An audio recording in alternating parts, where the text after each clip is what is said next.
ദൈവത്തിന് മഹത്വം. നമ്മുടെ പ്രതിദിന ആഹാരം ജനുവരി 2. വില ഇട്ടിട്ടില്ല. അവന്റെ കൃപയാൽ ക്രിസ്തുയേശുവിങ്കലെ വീണ്ടെടുപ്പ് മൂലം സൗജന്യമായത്രേ നീതീകരിക്കപ്പെടുന്നത്.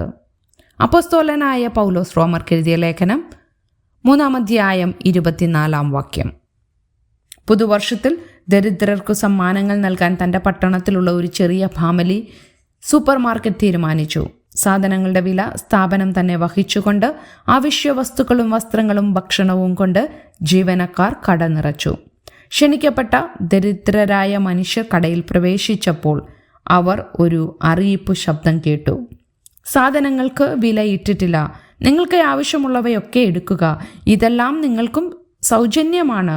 പുതിയ വസ്ത്രങ്ങളും ഭക്ഷണവും അവശ്യ വസ്തുക്കളും സൗജന്യമായി നൽകുന്നത് അവർ ഒരിക്കലും കണ്ടിട്ടില്ലാത്തതിനാൽ അവരുടെ കൃതജ്ഞത ശരിക്കും മനം കുളിർപ്പിക്കുന്നതായിരുന്നു.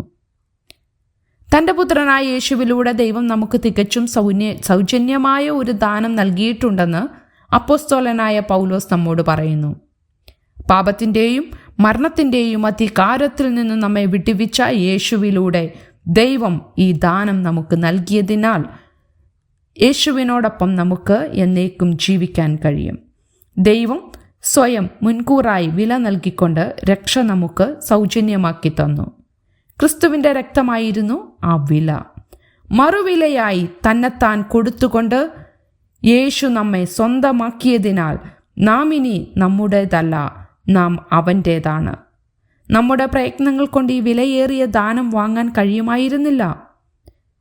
യേശുവിൻ്റെ മഹത്തായ സ്നേഹത്തിൽ നിന്നാണ് നമുക്ക് വിശ്വാസത്തോടെ അവനിലേക്ക് തിരിയുന്ന ഏവർക്കും സൗജന്യമായി രക്ഷ നൽകുന്നത്. ദാനമായി നൽകിയ വസ്തുക്കളുടെ വില കടയുടമകൾ നൽകിയതുപോലെ ക്രൂശിൽ നമ്മുടെ സ്ഥാനം ഏറ്റെടുത്തുകൊണ്ട് യേശു നമ്മുടെ രക്ഷയ്ക്കുള്ള മറുവില നൽകി. അപ്രകാരം യേശു ചെയ്തതിനാൽ ആ ദരിദ്രർക്ക് ആവശ്യമുള്ളത് യാതൊരു വിലയും കൂടാതെ ലഭിച്ചതുപോലെ നമുക്കും രക്ഷാദാനം സൗജന്യമായി ലഭിക്കുന്നു. തൻ്റെ രക്ഷ സൗജന്യമായി നൽകാനുള്ള യേശുവിൻ്റെ സ്നേഹ നിർഭരമായ തീരുമാനത്തിനു മുൻപിൽ അവരെ പോലെ നമുക്കും കൃതജ്ഞതയുള്ളവരായിരിക്കാം. ചിന്തിക്കുക, വിലയിടാത്ത ദൈവത്തിൻ്റെ ദാനം നിങ്ങളുടെ ജീവിതത്തെ എപ്രകാരം പ്രചോദിപ്പിക്കുന്നു? എങ്ങനെയാണ് ദൈവത്തിൻ്റെ രക്ഷാദാനത്തിന് നിങ്ങൾ നന്ദി അർപ്പിക്കുക? ദൈവത്തിന് മഹത്വം.